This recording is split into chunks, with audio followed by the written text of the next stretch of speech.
Ikaw lang ba ang nag-aalaga at nagbabantay sa magulang ninyo? Kahit may mga kapatid naman kayo? Tara, magkape't mag-usap muna tayo.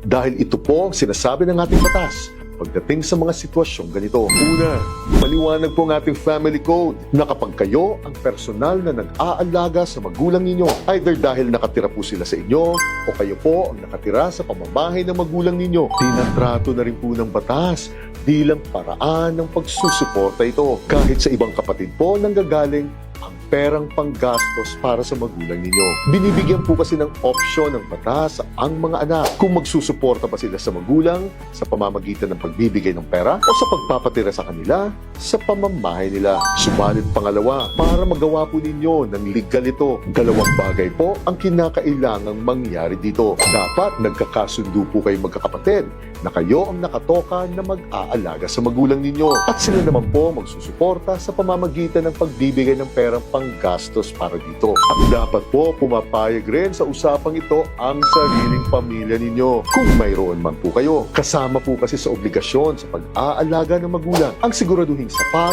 maayos at mapayapa ang magiging kalagayan nito sa piling ninyo at ng pamilya ninyo. Kaya nga pangatlo, napakahalaga po talaga na mag-usap-usap muna kayong magkakapatid ng matino at magkasundo po kayo ng isang sistema kung paano po ninyo pagtutulungang alagaan ng magulang ninyo. Dahil kung hindi po, mapipilitan po kayong idaan ito sa husgado sa pamamagitan ng pagpapadala ng demand letters sa mga kapatid ninyo at sa pamamagitan ng pagpa-file ng petition for parental support with reimbursement sa designated family court sa inyo at humingi ng support ng dentalite habang nililitis pa po ang kaso. At nakakalungkot naman po kung aabot pa kayo sa ganito. Dahil inuulit ko po ang mapait na katotohanan na kahit magkakapatid po kayo, ay may mga tao talagang ipinanganak na maramot at puso. Kaya kung nasa sitwasyon po kayong ganito, na kayo lang ang nag-aalaga at gumagastos para sa magulang ninyo, isipin niyo na lang po